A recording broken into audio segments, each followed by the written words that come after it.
النهارده ان شاء الله في الفيديو هنتكلم عن حاجه معظم عشاق العربيات بيفكروا فيها، وهي تزيين العربيه وتعديل العربيه. ايه الفرق بين تزيين العربيه وتعديل العربيه؟ خلينا نتفق بمنتهى البساطه ان اي حاجه ما بتحتاجش تعديل للانجن بتاعك او المحرك بتاع العربيه بتاعتك او اداء العربيه بشكل عام، ده بيعتبر تزيين العربيه. طيب يعني ايه تزيين العربيه؟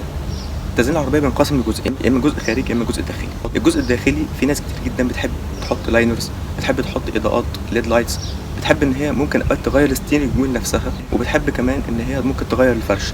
الجزء الخارجي زي ان انت تحط سبايلر، زي ان انت تحط ستيكرز او لوجوز بما لا يخالف قانون الدوله، لان في اوقات في الدوله انت عندك فيها اوقات الدوله بتعمل قوانين معينه ان انت ما تحطش ستيكرز بحد معين، تعمل مخفي او اللي هو زي ما بنقول عليه في مصر الفامي. والفامي ده برضه نفس القصه، ليه نسبه زي مثلا دوله الامارات هنا ما بتسمحش باكتر من 40-50% تقريبا.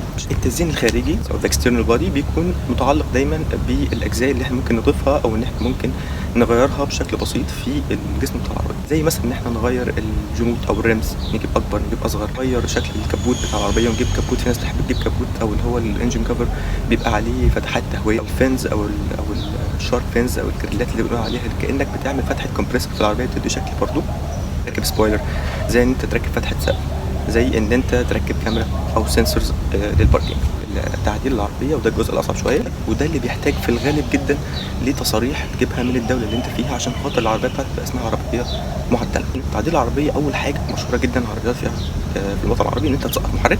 الناس الانجن بتاعها بيبقى عباره عن مثلا 1800 او 2000 سي سي، تحب ان هي تغيره وتحط مثلا مكان محرك 3000 4000 سي سي. التغيير العادم زي الجزء الناس شويه بتبقى مياله ليه في حالات ان انت تبقى عايز العربيه بتاعتك زي العربيات الامريكان ماسل. الجزء الثالث عندك السسبنشن سيستم، اول جزء اللي متعلق شويه بالعربيات الاوف رود والعربيات الناس بتحب تطلع سفاري، السوست اللي بتتركب عشان خاطر تعلق العربيه زياده وتعليها اكتر عن مستواها. الفرق ما بين الاثنين. طيب الفرق ما بين السعر، طبعا مفيش كلام. تعديل العربيه احنا بتبقى واخد العربيه بتاعتك عايز تعملها تعديل كامل او تعديل في اجزاء المحرك بتاعتك، فبالتالي بتطلع تاخد تصريح من الدوله اللي انت فيه ان انت هتعدل الاجزاء المعينه، فبتدفع اكيد مصاريف اكتر. طيب ازاي يعمل تعديل او ازاي يعمل صيانه العربيه؟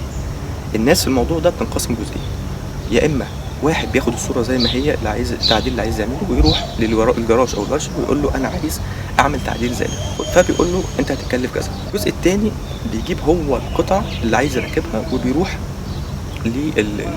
للجراج او الورشه وبيقول له انا عندي القطع اعمل لي انت الحاجات دي. وده طبعا الجزء اللي انا بميل ليه، وانا عارف ان ممكن اصحاب الجراشات او الورش يزعلوا مني شويه، بس انت لما بتيجي تعمل ان انت تروح للراجل تقول له ركب لي الحاجات واعمل لي كل حاجه زي دي، انت بتدفع مالها كل على ضعفين 3 اضعاف ثمن الحاجه دي او القطع الغيار دي. انت ممكن تجيبها من اي مكان خارجي. طب اجيب الحاجات دي منين؟ في اماكن كتيره جدا ممكن تقدر تجيب منها الحاجات دي، وافضلهم بيكون اونلاين. انت ممكن تجيب قطعه غيار اي عربيه انت عايزها اونلاين، لدرجه انت ممكن تجيب العربيه نفسها اونلاين، عربيه كامله.